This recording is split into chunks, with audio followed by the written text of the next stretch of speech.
If several states in the United States were to move on something like this, and I have it on good authority that Florida may be next in line too, we could see a revolution in money around the world. This is Kaiser Johnson with Liberty and Finance, and these are the Miles Franklin Weekly Specials for June 10th through June 17th, 2024, while supplies last. First, we feature Ital Preziosi Silver Kilo Bars at just $1.79 over spot per ounce. We also have a highly limited supply of 1/10-ounce Platinum Britannia at $59 over melt. To order our specials or any of the many other options we have available, call us at 1-888-81-LIBERTY. That's 1-888-815-4237. We're available after hours and on weekends, and we look forward to speaking with you. Welcome back to Liberty and Finance. We're delighted to have this returning guest. Alex Newman is a widely read and followed journalist. He travels internationally. He's been, frankly, an international man all his life. He's here again on this Monday, June 10th, 2024. Alex, thanks for coming back on Liberty and Finance. Great to be here. Thank you, Dunnigan. Wanted to know if you could talk to us about ways we can overcome basically lies and financial theft. So keep our families and our futures safe from the impacts that are impinging on us on a daily basis with denial of truth, withholding of truth, spinning of false truths, and also false money, false financial situations that are going to steal from our family's financial future. So first of all, on the area of factual truth and falsehood, we've been become learning a lot more about the falsehoods that have been perpetrated on the web and through major search engines that used to perhaps give us fair and balanced results from the most linked or the most popular, the most trusted source sites of information, but now are presenting us with a curated view of a very specific narrative and not at all what is representative of a fair and balanced approach, and sometimes deplatforming people that are trying to tell the truth and promoting those who are spinning falsehoods. So we're ending up with, whether it's medical misinformation, political misinformation, financial misinformation, miseducating our children, about undermining our social values and the values of family, etc. Can you talk to us about what we know about how we're being lied to and what we can do about it? Yeah, we're being lied to on such a massive scale. I think it's hard for average people who are not paying close attention to even comprehend. It is so enormous. It almost makes you think of what Hitler is reported to have said. You know, people will believe a big lie much easier than a small lie because they can imagine themselves telling a small lie, but they can't imagine telling a lie that was so huge. And that's what we're dealing with now. We are swimming in a sea of lies on every front, on worldview issues, on political issues, on economic issues, on health issues. We live in a universe of lies at the moment. And of course, the big media companies are critical to this agenda, and so are the search engines. I would encourage everybody to move away from Google as rapidly as possible. Not only is it surveilling everything you do, right? Every time you type something into the Google search bar, that's going into their database. That is associated with your name. That's building a profile on you. That is going to be data mined by artificial intelligence. That is going to be used, processed through algorithms to build an incredibly detailed profile on you. You need to stop using them. There are many, many great alternatives out there. I actually switch it up. I use search.brave.com. I actually use their browser, which is phenomenal. DuckDuckGo still gives you pretty decent results. I like FreeSpoke. There are so many out there that are decent. You know what? Right now, Yahoo and Bing are still significantly better than Google. And I don't recommend Bing, obviously, because it's a Microsoft product, but sometimes when I'm looking for stuff and I can't find it on the others, sometimes Bing will help me track it down. So stay away from the big search engines as much as you can. Stay away from the big browsers as much as you can. Stay away from the big media as much as you can, except for kind of counterintelligence purposes, right? What lies do they want us to believe today and why?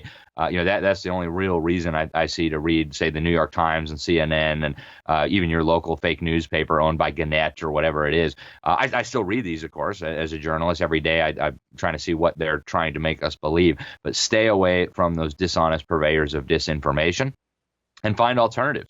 Rumble is a really good place to find a lot of uncensored content. I know you have a channel there.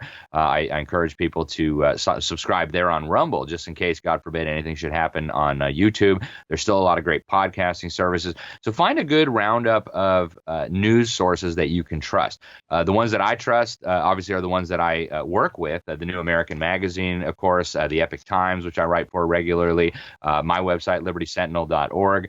If you're in the law enforcement community, we put out an intelligence brief a few times every year that goes to every police chief and sheriff in the country. That is the Law Enforcement Charitable Foundation's Law Enforcement Intelligence Brief.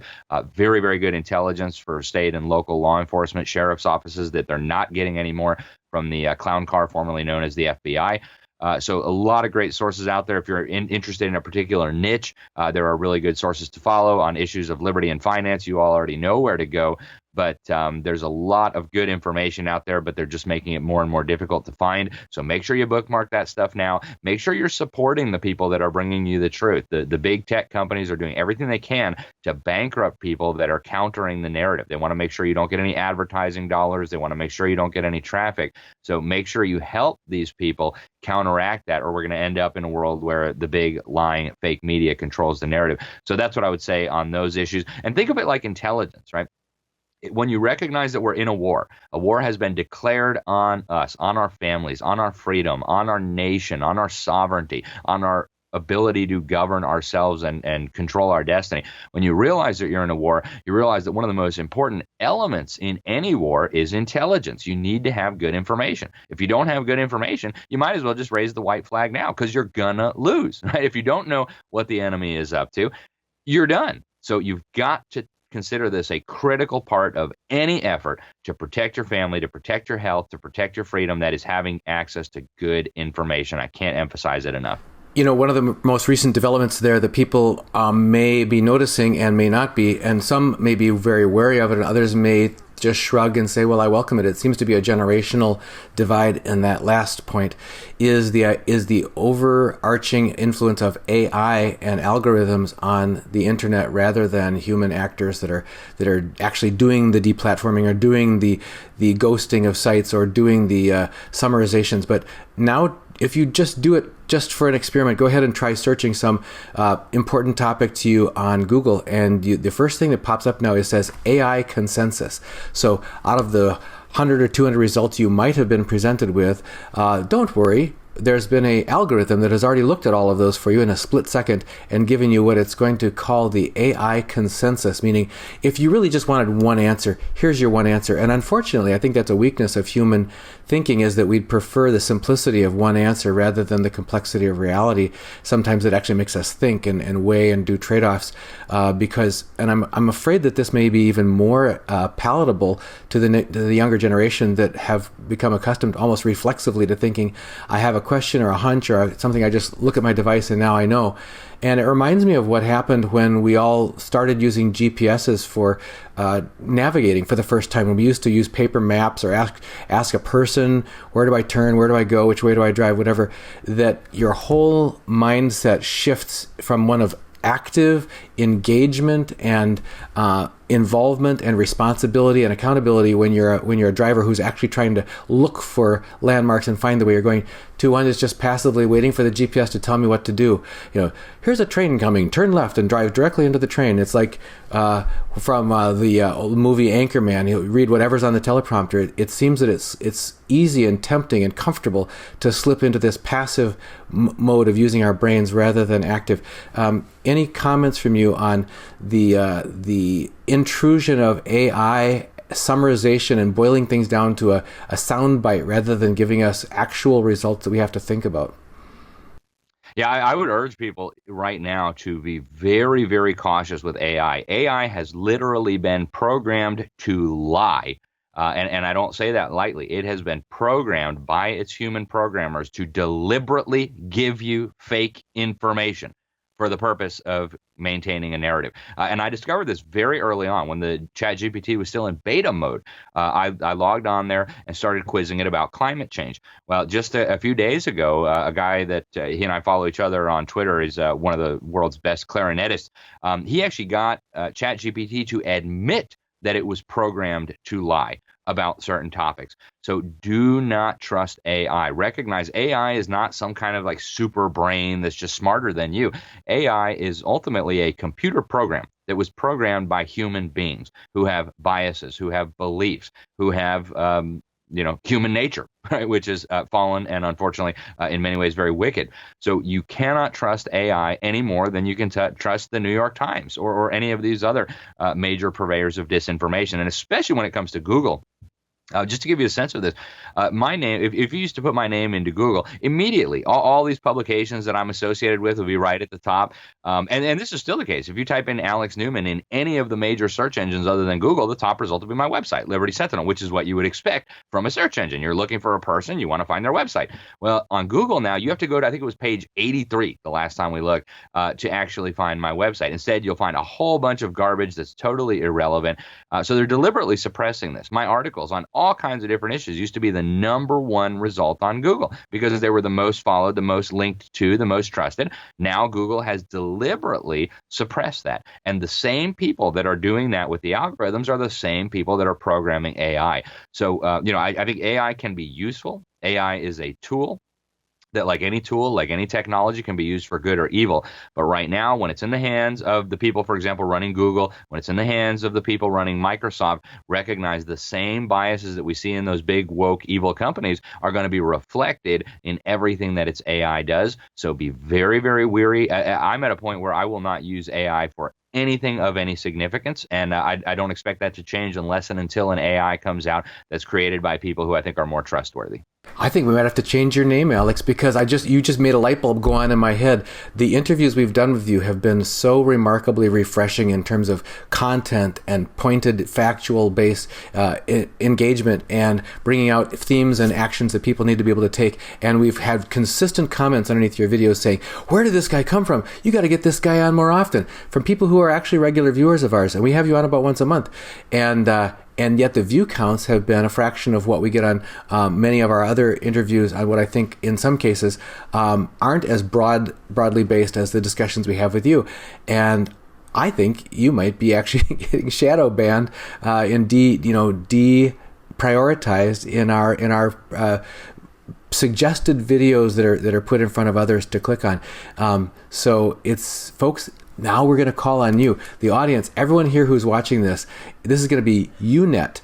We need you to forward this to 10 other people, or at least 5, or at least 3 who could watch this, and make sure that Alex is getting a fair airing, because Alex, you've been a absolute steadfast, stalwart champion of common sense and self-education and liberty, and obviously Liberty Sentinel being one of your publications. This absolutely necessary. Could we turn our attention? Maybe you have any comments about that, about your name being shadow banned, before I ask my next question? Yeah, we actually did an analysis of this. Somebody on my staff just posted an article on libertysentinel.org maybe a month ago or so, because I was on the Glenn Beck program, and people all over the world were Googling my name, and we got so many people getting in touch through all these weird ways. Like, I gave a speech at some organization 3 years ago, and they sent them a letter that got forwarded to me over and over again. People are like, "We just can't find you." And this is true across all Google-owned platforms, all Alphabet-owned platforms. And I don't know if it's just me. I'm sure there are many others who are the victims of this, and I don't know exactly the mechanics of how it works. But I've spoken several times with Zach Voorhees, who used to be a senior developer over at Google, and he eventually blew the whistle and exposed what was going on. They were manually going in and making it almost impossible to find certain websites, certain people.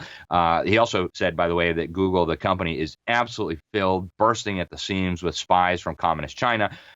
So we have a very, very dangerous situation here where a tiny group of people with really incredibly fringe views. I mean, if you look at the views of these tech tyrants, they're incredibly fringe by comparison with, what normal Americans believe, what normal people around the world believe.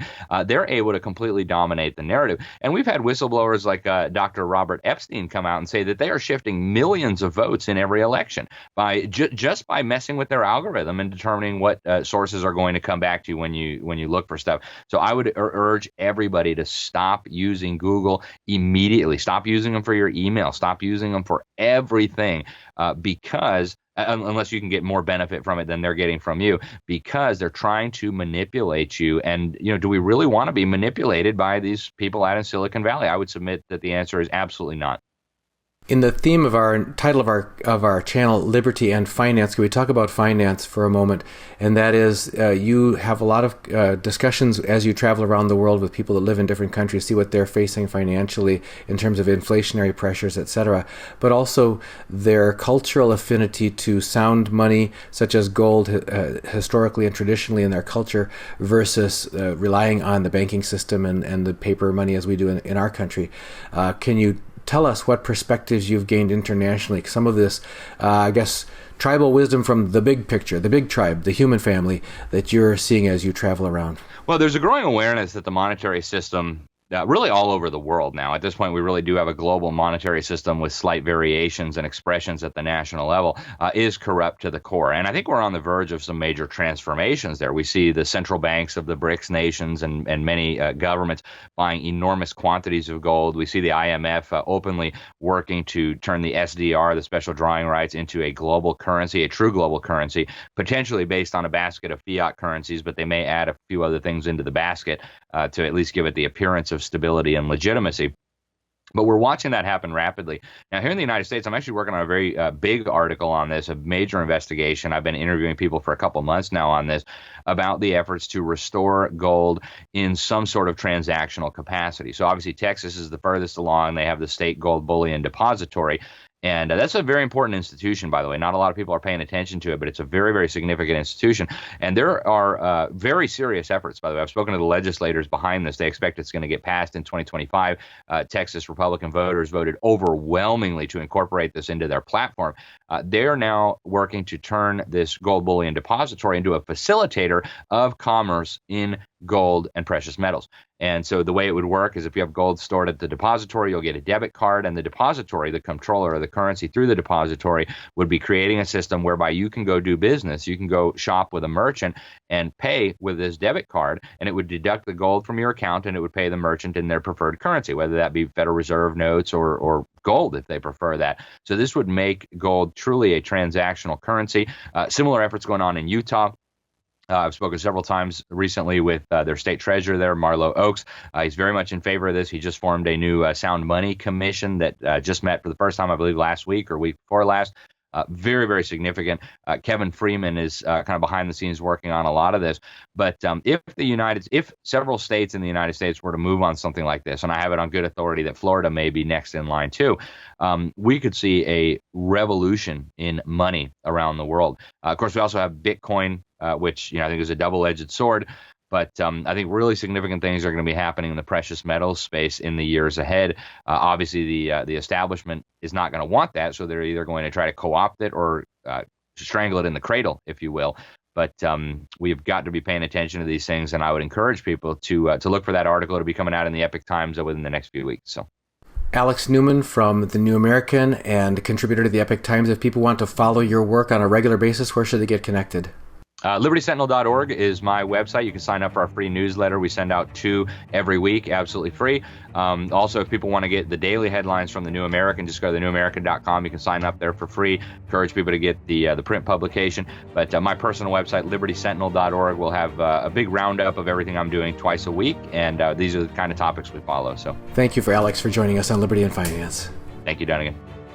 This is Kaiser Johnson with Liberty and Finance, and these are the Miles Franklin Weekly Specials for June 10th through June 17th, 2024, while supplies last. First, we feature Ital Preziosi Silver Kilo bars at just $1.79 over spot per ounce. We also have a highly limited supply of 1/10-ounce Platinum Britannia at $59 over melt. To order our specials or any of the many other options we have available, call us at 1-888-81-LIBERTY. That's 1-888-815-4237. We're available after hours and on weekends, and we look forward to speaking with you.